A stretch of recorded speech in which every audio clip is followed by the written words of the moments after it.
Welcome to the Sovereign Computing Show, presented by ATL BitLab.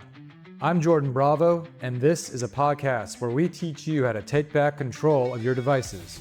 Sovereign computing means you own your technology, not the other way around. This episode is sponsored by ATL BitLab. ATL BitLab is Atlanta's Freedom Tech hackerspace. We have co-working desks, conference rooms, event space, maker tools, and tons of coffee. There is a very active community here in the lab. Every Wednesday night is Bitcoin night here in Atlanta. We also have meetups for cybersecurity, artificial intelligence, decentralized identity, product design, and more. We offer day passes and nomad passes for people who need to use the lab only occasionally, as well as memberships for people who plan to use the lab more regularly, such as myself. One of the best things about having a BitLab membership isn't the amenities, it's the people. Surrounding yourself with a community helps you learn faster and helps you build better. Your creativity becomes amplified when you work in this space. That's what I think, at least. If you're interested in becoming a member or supporting the space, please visit us at atlbitlab.com. That's atlbitlab.com. All right, on to our show. Welcome to the Sovereign Computing Show. I'm Jordan Bravo, and I'm here today with Stephen DeLorme. Hey, how's it going? And today we are going to start off with an article. For those of you who are watching the video, we're going to put it up on screen. If you're just listening, we're going to summarize it here for you. This article is actually from 2022, but don't worry, it's still relevant in 2025. If you haven't heard this already, this is really scary. So what happened was, during COVID, there was a man who had a Google account, and he was doing a telehealth conference call with his doctor because his son, his baby, was sick. And his baby son had a rash in his groin. And so, per the doctor's request, he used his phone to take a picture of the baby's groin area with the rash and send it to the doctor so the doctor could evaluate it and prescribe medication or whatever the doctor needs to do to treat it and diagnose it. And what happened then was Google automatically detected his account, that picture that he took, as child sexual abuse material, known as CSAM, and it closed his account, his Google account, and notified the authorities so that he had to explain to the police that he was not, in fact, a child pornographer or using any kind of child sexual abuse material. Now, the police cleared him of any wrongdoing because he obviously didn't do anything that Google had thought he did, but Google's automated systems were so sure of it. The problem is, even further, was that once the police cleared him of any wrongdoing, Google refused to reinstate his account. And this guy, unfortunately, had his entire life in Google. He had Google Fi as his internet service provider. His phone was an Android phone. He had a Google account. All of his pictures and documents were uploaded to Google Drive and Google Photos. And so when this guy was cut off from his Google account permanently by Google for a crime or a wrongdoing that he did not, in fact, do, it was devastating to his life. Try to imagine if you were suddenly permanently locked out of your email, your photos, your cloud hosting, your internet access, and your phone service. This is going to be a massive problem in your life. Think about how all of the other services in your life, the various dozens or hundreds of websites and services that you've signed up for, they all require you to be able to log into your email in order to authenticate, whether that's signing in the first place or resetting your password. So this guy, while what happened to him was a tragedy, it could have been a lot less terrible for him if he didn't have all of his eggs in one basket, so to speak. He had a single point of failure where Google was acting as all of these different services for him. And when they did something that impacted him negatively by cutting him off, it was devastating to his life, and the extent of the damage was massive. Stephen, do you have anything that you wanted to comment on this article? Oh, I don't think so. I think you pretty much summarized it pretty well. A whole other interesting topic for like maybe some far off episode is like how you actually combat CSAM and also protect the privacy of good people, right? But that's like a whole other thing that we're not even getting into today. But this guy was falsely accused, cleared of wrongdoing, and lost everything. Even if it was just one thing, just his family photos or just his internet access or just his email, that would be just as disruptive. Yes, so we are going to focus on the email part of it today, but you're right, this is wider reaching than email. But as we'll see, email is a critical service. I already mentioned a little bit how email is your gateway into all of your other services, because that's, for better or for worse, in the modern era, this is just how we sign up for services and authenticate with them, is via our email address. So if we don't have access to our email address, we don't have access to many other things.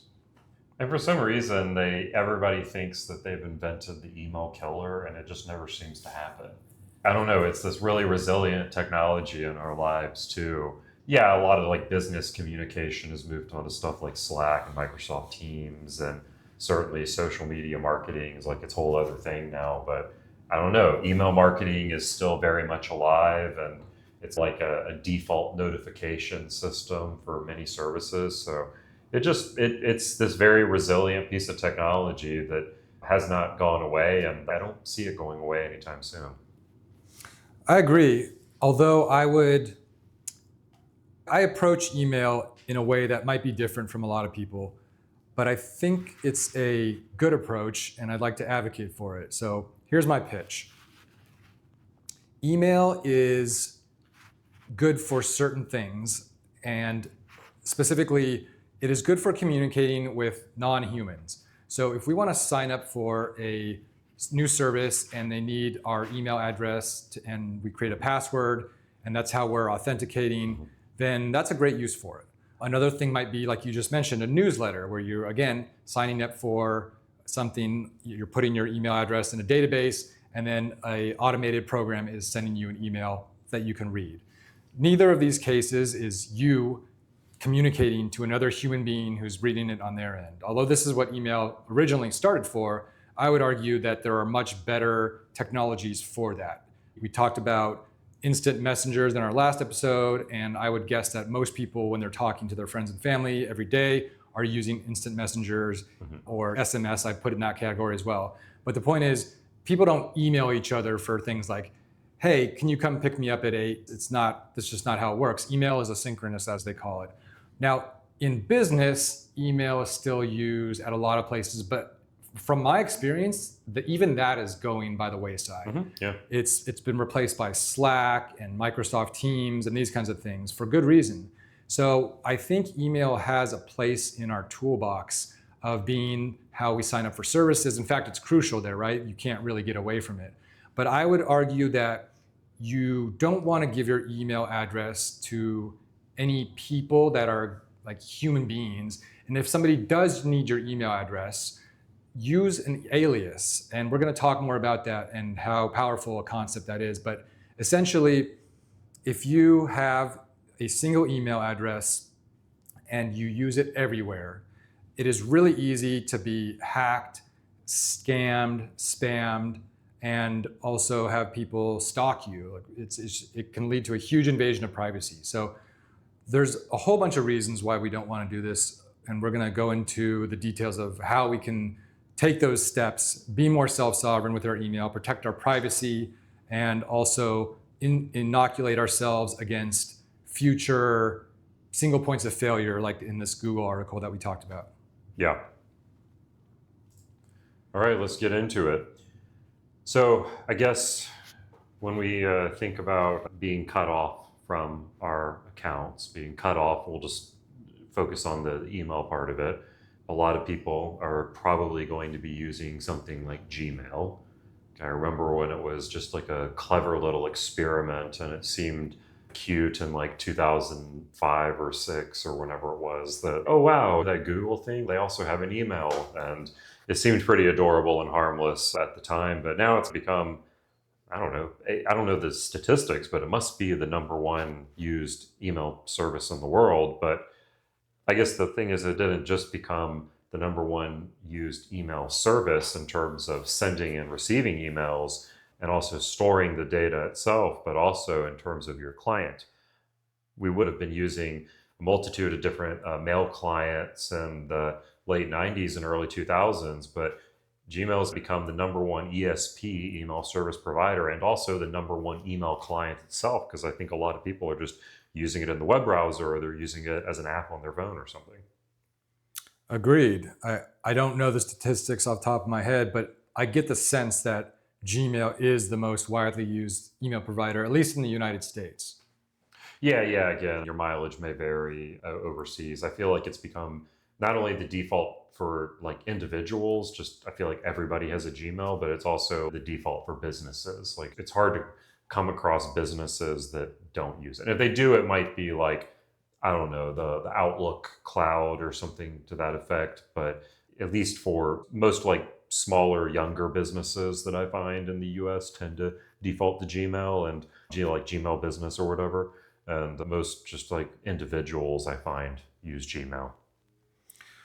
Before we started recording, you mentioned there were 3 areas or categories in which you could reduce single point of failure. Do you mind enumerating those? Yeah, so yeah, we came up with these on the fly, but I think what we came up with was the idea that okay, Gmail is being 3 things. One, that you go to the gmail.com, you log into your email there. So it's actually a client. You're actually typing up your emails and reading your emails there in your browser. So that's what your email client is. It's like the interface through which you send the emails, receive the emails, all that good stuff. So Gmail is a client. That's number one. Number two, they're a naming system. If I have Steven12345 at gmail.com, I don't, and I don't know who that is, but if I have Steven at 12345 at gmail.com, they own gmail.com. And so by extension, they also own that name that's in front of it. They own all the usernames of a Gmail. They're temporarily giving it to you as a service, right? That they're in on a technical level, they own that. So they own the naming system. That's number two. And then number three, they actually own the data itself. Because we're not downloading emails onto our computers anymore, we're just going to a website and fetching them from there dynamically. They actually keep track of all that data. So it's the email service, the email naming, and the email data. They own all 3 of those things. I'd like to create a metaphor here, and I'm coming up with this on the fly. Bear with me if it's rough, and maybe you can expand upon it. But it would be if you lived in a home and the homeowners association, which it set out rules for what you can and can't do in your home. It's as if the homeowners association also was the owner of your mortgage, so that when you paid every month, if you didn't pay, for example, you would be in default to the homeowners association. And now let's say that same organization that was the homeowners association and also your bank, essentially, your mortgage provider. Let's say they also provided you your home insurance. Now let's say they also owned your car and you were making payments to them for your car. Now let's say you also worked for them. You can see here how if you were to anger this organization, they could really destroy your life. You could suddenly find yourself homeless, jobless, without insurance, carless. So that seems a little more concrete for people, but I bet most people when they use Gmail, they don't realize that Gmail is providing all of these different pieces for convenience. It's understandable why they're so popular. They make it super easy. But we could see how in that metaphor, which I'm torturing a little bit, so forgive me, but if you were to have your insurance with one company and your mortgage with another company and your homeowners association was a different company, you might have a problem with one of them, but you'd be okay with the others and you could work out that problem or maybe get a new provider. Maybe you're having a problem with your mortgage provider and you don't agree with their actions or payments or whatever. You could find a new mortgage provider. Maybe you could refinance, get a different rate, and you're not going to risk losing your car and your health insurance and your job and all of that stuff. Yeah, yeah. Yeah, I think that's a good metaphor. It's all a lot of eggs in one basket there. So which maybe one of these should we attack first if we want to think about a naming system, an email naming system, an email service, and email data itself? Which one should we attack first? I'd say let's talk about the domain name first, Yeah. because even if you still want to use Google on the back end, for example, you can use it with a custom domain name. And I would argue that's a big step in the right direction. Yeah. Yeah. So some people already know this because maybe they have their own custom domain name hooked up to Google, or they have a business where they do that as well. But if you have a @gmail.com domain name for your email, there's a step you can take that really gives you a lot more sovereignty with your email. And that is to have a custom domain name. So if I am, for example, using Jordan123@gmail.com, and I decide I want to make as minimal changes as possible because I'm busy and I don't have a lot of time. So what is one step that I can do? What I can do is I can buy a custom domain name, and domain names are almost never free. And I'm only putting that almost in there because I'm sure you could find some exception to the rule, but let's just say domain names are not free. You have to pay for them. If you've never bought a website domain name before, you have to register it with the International Registration Organization. But in any case, you buy your domain name, you can get them very cheap, and then you go into your Gmail settings and you basically just plug in the right info. And next thing you know, I can have, instead of Jordan@gmail.com, I can have Jordan@bravo.com, or whatever whatever domain name I've purchased. Yeah. And it gets a little technical too, because so you go into Gmail, you tell them you want to use a custom domain. They're going to give you some stuff that you're going to go put in. You're going to have to go back to the domain name website, and you're going to have to put in some information there. Like you're going to have to put in the copy and paste in, like basically the domain to Google's mail servers and all their like backup mail servers. And usually there's a SPF, sender protection framework, which basically signals to the rest of the people receiving emails from you that yes, Google's mail server is authorized to send on my behalf. There's the DKIM, the digital key identity management. Actually, I'm not sure if Google supports that or not. I know other mail clients support it or not, but there's a whole bunch of different types of metadata they might ask you to add. So you'll be tweaking kind of things on both, copied and pasted the appropriate details into your domain name settings and into your Google settings, then it should basically work, and then you don't really have to mess with it again. And I think just to make clear, the point of why this is important is that in the future, if you need to leave Gmail, maybe this is because of some catastrophic situation where you've been falsely accused of something and kicked off the platform, or maybe it's just a situation where you just want to use a different service provider for whatever reason, you get to maintain that name. So you don't have to be like emailing everybody, hey, I changed my emails, use this email in the future. I don't check this old one anymore. Having to go update your email at 1,000 different websites. You can just maintain the same name at whatever domain.com. You have ownership of that name. You can take it with you, whether you're using Gmail or whether you're using somebody else. Right. And to expand upon that a little more, let's say I have Jordan@bravo.com, and I'm still using Gmail under the hood. Now let's say Google cuts me off from my account. I can no longer access previous emails that I've received. I can't sign into Gmail anymore. However, what I can then do is I can find a replacement email provider. Whether, I won't name them now, we'll go into that later, but I find a replacement email provider, and then I just go through that same process as when I set it up with Google, with Gmail. I just set it up with this new provider. And then going forward, any emails sent to that domain name or sent to that email address will still come to me. And this is great because now I'm not going to be locked out of any of my services. So if I have to reset a password or somebody needs to send me an email from that point forward, I'm still going to receive it at my same email address, but at my new email provider. Yeah. And would this be a good place to maybe segue into aliases? Before we segue into aliases, I'd like to talk about, are there other email providers that we have used that we might recommend or that have a Sure. good reputation? Yeah, cool. So this might segue us into instead to the kind of solving the other problem. So we've solved the email naming problem by getting our own domain name, right? Now we're going to solve, okay, the actual email service itself, the sending and the receiving of the emails. I'll say for me, I'm always a shill for Proton because I personally use their products and like them. We talked.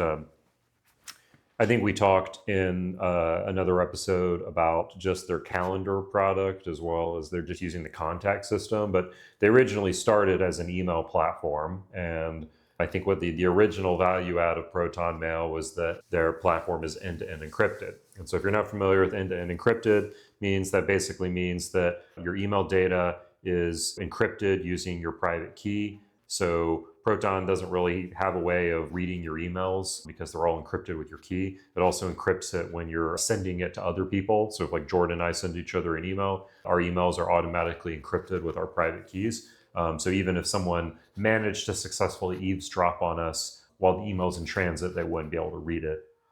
So I personally like Proton, and I'm trying to think of other services. I've heard of one called Tutanota, I think, that has a similar kind of privacy proposition as Proton Mail, but I've never personally used them. So yeah, what about you in terms of alternate email service providers?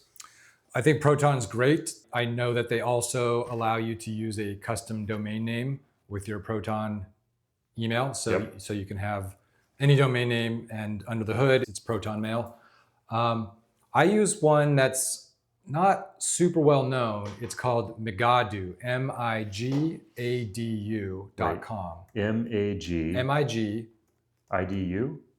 MIG, Wait, hold on. Say M-A-G. MIG. Oh, M-I-G. D-A-U. Excuse me, MIGADU.com. Yeah. That's why nobody's heard of them. Their name is so weird. Yeah, it's a weird name. I think they're Swiss.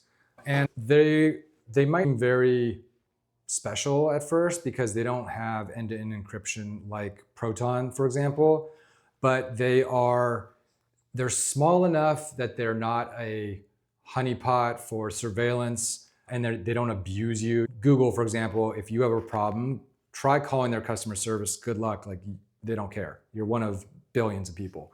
Migadu they're small enough that they will respond to customer service requests and complaints, and they're very reasonably priced.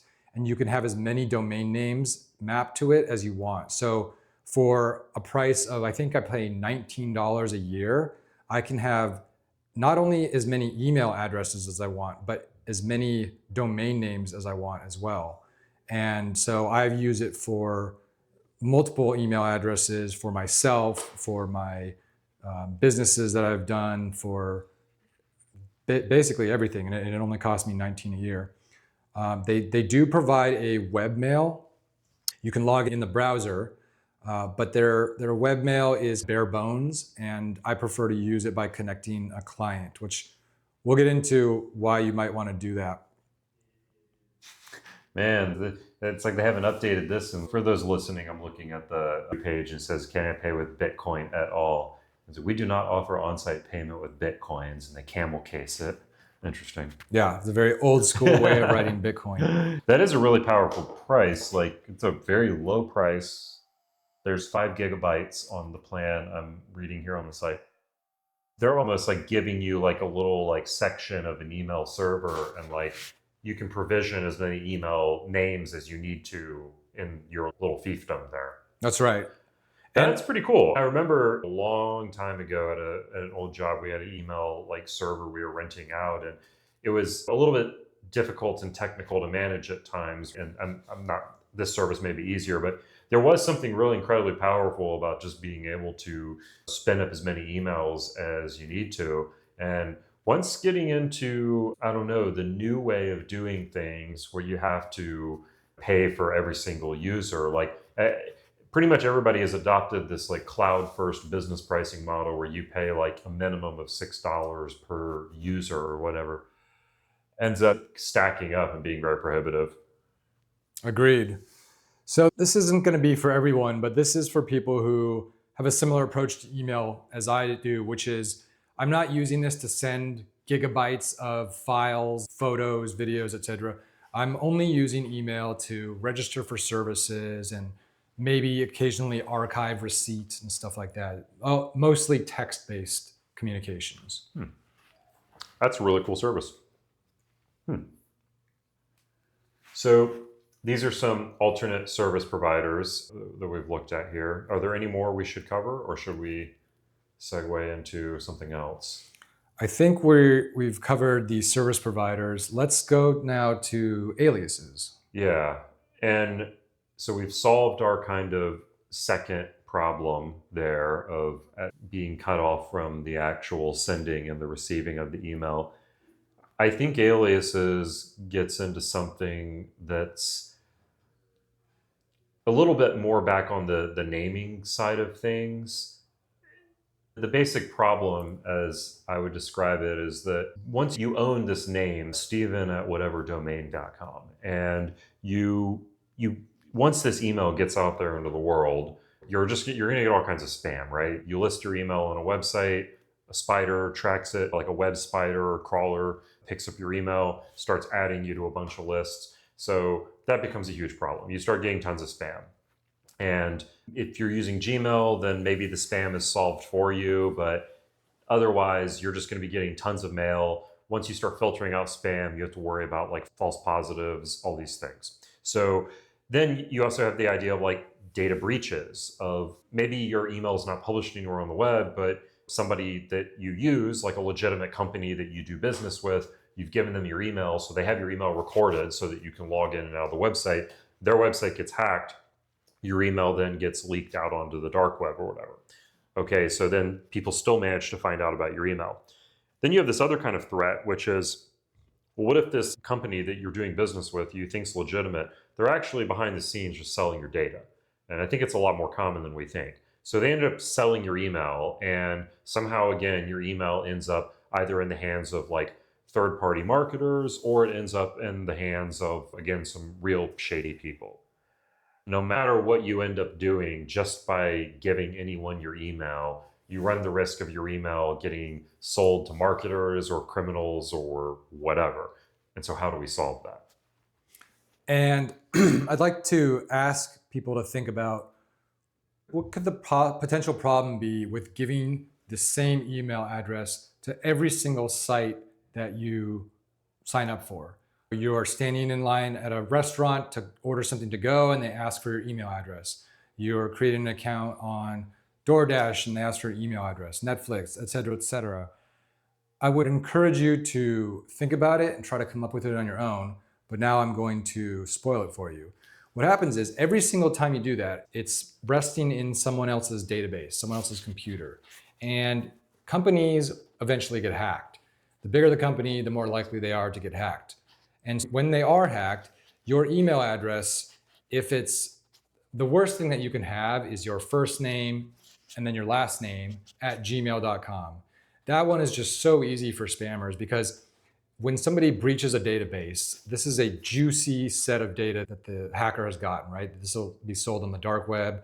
And now the person who bought that data, they have your email address, they have the site you used, and now they have your first and last name. Now they can search the web and they can try to break in at other websites using that same email address and same password. And most people, if they are not using a password manager to manage different passwords for them, that same password will likely work on all of the other sites. And so this would be coming back to what we originally talked about, how your email address is your gateway to the rest of all of your accounts. That would be an example where you might even have trouble resetting your account if they were to able to break into your email. For example, if I was Jordan Bravo at gmail.com and I use that on, let's say, Netflix, and then my password, now I use that same password when I log into my Gmail account, right? So now when Netflix's database is breached, now the hackers have that email and password and they know it's Gmail. So now they go to gmail.com and they log in with Jordan Bravo and that same password. And boom, now they're into my email. Now they changed my email password to lock me out. And now they wreak absolute havoc on my digital life because they control my email address. Yeah. So the whole aliasing system is our solution to this. And for those just listening, I'm pulling up SimpleLogin's website up on the screen there because they're a service that I use. And I'm not sure if there's other aliasing services we should come up with. I'm not sure if they I remember doing this a long time ago, back when I had access to a server where I was like provisioning different usernames and filters and forwarding addresses. Like back in the day, this would be, you'd be making like forwarding addresses on your email server, addresses that would automatically forward other addresses, right? But obviously that became a lot harder once we started moving to like online cloud hosted email platforms. So these aliasing systems came around. And do you want to get into what this exactly does? Yeah, and I did use a couple before SimpleLogin, and they're honestly not worth mentioning because one went out of business and the other one is not nearly as good. So SimpleLogin is by far the best that I've tried. And what SimpleLogin does is you create an account with your real email address. That's the one where you actually log in, and then and then SimpleLogin will, anytime you want, it will create an email address for you that forwards email to your real email address. So if I'm creating an account on Facebook, I would sign into SimpleLogin with my real email address, and then I would say, generate me an email, and it'll create Facebook@alias.com. And then if I'm creating an account on Netflix, it would create Netflix@alias.com.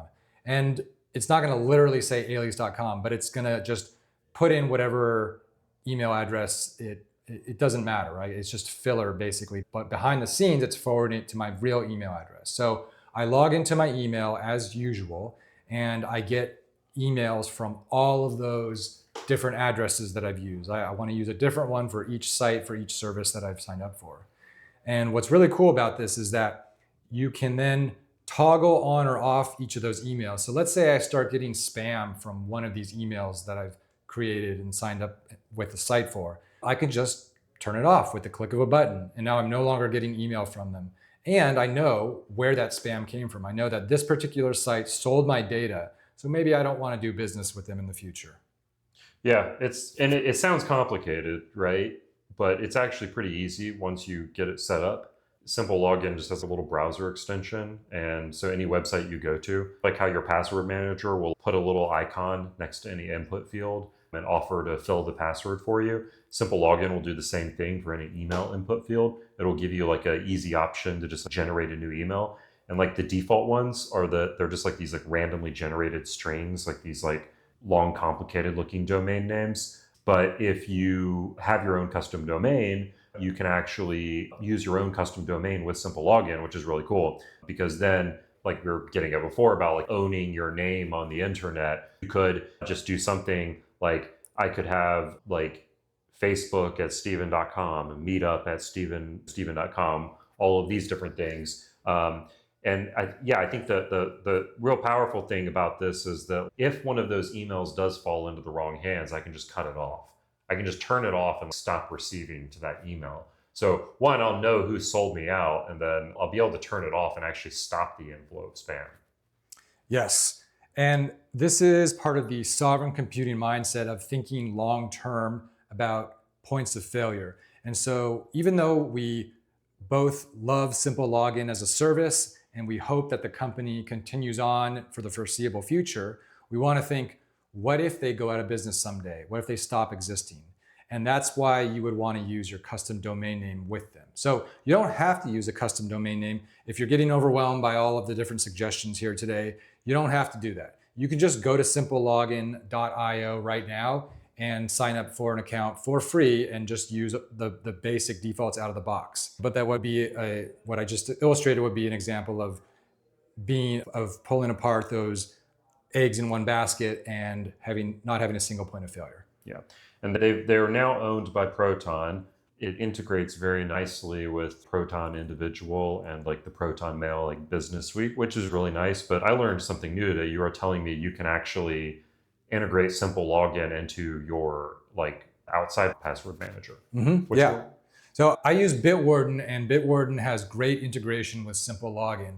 So when I go to a new website that's asking me to sign up for with an email and password, for example, I click on my Bitwarden extension in my browser, and it will automatically generate, it's connected to my SimpleLogin account, and it will automatically generate a unique email address for that website and then save it in my password manager. So then my password is automatically generated, my email address is automatically generated, and it's saved along with the URL of that website.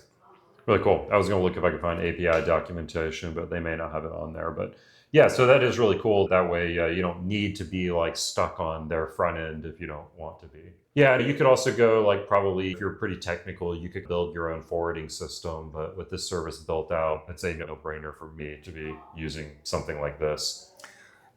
There is one more thing I'd like to say in SimpleLogin's failure is that it's actually open source and you can self-host it. Oh, you can self-host SimpleLogin. Yes, I have not had the time to do that because I've just been so thrilled with their service and the value for the bang for the buck that you get. I think it's a great deal, very reasonably priced. But on my self-sovereign to-do list, someday I might try and self-host a SimpleLogin server. That might be a good way to pivot into kind of solving that other problem of the email data itself and being able to maintain control over that. I'm going to suggest we start with the painful, hard way and then move into the easy way, maybe.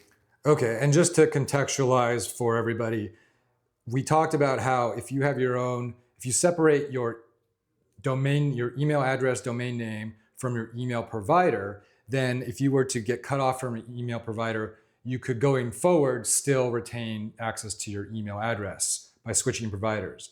But that doesn't solve the problem of if all of my email is on that server and now I don't have access to it, I can't go backwards into the past and retrieve previously generated emails. Yeah. So what we're going to talk about now would be solving that problem. Yeah, and the solution is basically self-hosting your own email. If you really don't want to trust, there's the hard way and then the easy way. The hard way is self-hosting your own email. And I'm just pulling up here on Reddit an article called Why You Really Don't Want to Self-Host Your Own Email Server. And the author goes into a pretty lengthy explanation here, all the different stuff you have to go to. You know, the main problem I talk about is spam and just being able to have to manage all the spam filters on your own. Then you have to worry about getting sent to spam on other people's machines and all of this. And so they go into a good bit of detail about all of the different steps you have to go to and through in broad strokes. But it is a painful operation, at least if the title at the top of the page indicates anything. So have you tried this before? I have not tried to self-host my own email server yet. Simply busy, lack of time. I would like to try it in the future so that I can experience it for myself and see if it's too difficult or not. This post was 3 years ago. Things might have gotten a lot easier since. And I've also seen mixed reviews online about self-hosting your own email. So I've actually read this post before when I was researching, but I've also seen the other end of the spectrum where people say it's not that hard. Here's a 3-line Docker script, or here's a program that does it out of the box for you. While we're talking about that, we should mention MailCow is one of the ones that we've seen, and then the other one would be Mail in a Box. So if you are interested in self-hosting your own email, Mail in a Box or MailCow, I think they do a lot of the work for you. That's good. I'd be curious to learn about what their like spam system is, but it looks like I'm looking on the Mail in a Box and it's got like a little install script. It's, installing a DNS server, DNSSEC signing keys. Yeah, interesting. Oh, Roundcube, which is a web client that you can self-host. Yeah, that's cool. It looks like it has a lot of stuff packed into this Mail in a Box. I'd like to throw the question to the audience now. Have you ever self-hosted your own email? Have you thought about it? And if so, what were the results? Please boost in And also, if you're interested, let me know if you'd like to hear about my efforts to self-host email. And if there's enough demand for that, then I can give it a try and report back here on my findings. Yeah, that sounds like awesome. So yeah, boost in, let us know your self-hosting email stories. Stephen, how do people boost in if they want to do that? Oh yeah, so you boost in, you would go to fountain.fm or any podcasting 2.0 app, search for ATL BitLab podcast on fountain.fm. I've got it pulled up on screen for anyone who's watching the video version. Yeah, fountain.fm is probably the best app to use right now. So we've talked about the hard way. I think it might be good to get into the easy way now, which would really just be like... So if we want to make sure we have access to all of our historical email and we don't have the time or inclination to self-host our own email server, what are our options? Get a client, get your own client. And this kind of goes back to what we were talking about at the beginning, that the Gmail became the service provider and the client. The client is, again, that interface you actually use to send, receive, read emails. And a long time ago, I think people maybe had a better idea of these as separate things. Maybe not everybody, but certainly if you're technical, these would be things like Microsoft Outlook on Windows or Apple Mail on the Mac platforms, or it would be maybe, I don't know, some kind of Linux client. I'm actually not as familiar with some of older Linux mail clients, but you would have actually used like a mail application on your desktop. You would have typed in the credentials to log into your mail server, and then you'd be downloading your emails locally. And so this would be actually like on your computer, you're like sucking down the emails from the mail server as they come in and having them locally. And that means that if the mail server goes down or you get cut off from the email service provider or anything like that, you still have your emails. They're on your computer. They're stored there local. You have like your own local backup of them. Yeah, exactly. And you mentioned Apple Mail, and I think that's probably a lot of people might not realize that they're using Apple Mail, but maybe they have Gmail on the back end. That's a great example of how the client, that's the front end that you're actually looking at, and the back end server can be decoupled. In other words, they don't have to be the same provider. And so if you are on your phone, your iPhone, and you have Apple Mail, and you'll notice that if you go offline, maybe you're in airplane mode or you lose service, you could still open up your email app, your Apple Mail app, and browse through all the emails because they're on your phone, they're on your device locally. And so if you were to ever permanently lose access to, let's say, Gmail in this case, you would then be able to export all of those emails and you'd still have them that you could save anywhere. Yeah, I've got Thunderbird pulled up on screen for anyone who's just listening. It's an open source client. It works on Windows, Linux, and Mac OS. And it looks like they have an Android version as well. I didn't know that. So that's an option. You just want to have that backup. You can hook up Gmail to this. I believe you can still hook up Proton to it. They have a cool bridging thing that allows you, that kind of handles the encryption for you. And any POP3 or IMAP, those are just like some common protocols for checking mail servers for messages. Like pretty much all of your major mail service providers will be able to give you the credentials to be able to log into your account using something like Thunderbird. And so, yeah, that's a good way to do it. Of course, the caveat is you do need to keep track of the disk space. It will be actually on your computer, and we get used to the idea of, wow, this mail provider gave me 0.5 terabyte of storage for free and another 0.5 terabyte for paying $5 a month or whatever. We get a little spoiled by that, but maybe you actually don't need all your emails stored indefinitely. Do you really need DoorDash receipts from 4 years ago, like still stored or whatever? Do you really need that taking up your space? Maybe you actually lighten that digital footprint a little bit and you're really just storing stuff that might be more critical for your business, like real legal documents and things like that. And maybe you don't need all these just 10-year-old receipts in your email. Yeah, agreed. And this is an approach that we can apply to all of our digital life, right? We can try to, instead of saving and archiving everything forever, like you said, our DoorDash receipts, are we going to need that in a few months or a few years? Like, probably not. So it's about being thoughtful of what kind of data trail we want to leave, whether or not we actually need all this archival data stored indefinitely into the future, and just making decisions about that. So in other words, going through and pruning your data from time to time, or just deleting something rather than archiving it as Gmail encouraged us to do from the beginning. Yeah. One more thing I would want to say on the topic of email clients is that this is a recurring theme on the Sovereign Computing Show, which is we talked about emails, or we talked about calendars and contacts, and we mentioned the open protocols. And so email is a great example of this as well. Stephen, you mentioned IMAP as something that is spoken by almost all email providers and email clients. And so that's why you can use Thunderbird or Apple Mail or webmails. These can all speak the same protocol, and therefore they can communicate with each other even though they're not the same company. Yep. Open protocols are powerful.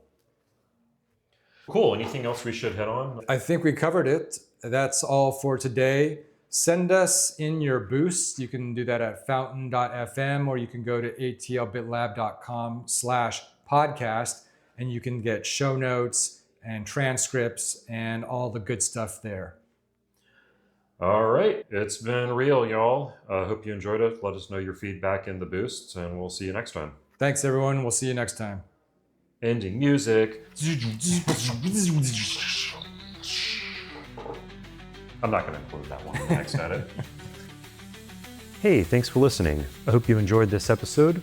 If you want to learn more about anything that we discussed, you can look for links in the show notes. That should be in your podcast player, or you can go to atlbitlab.com/podcast.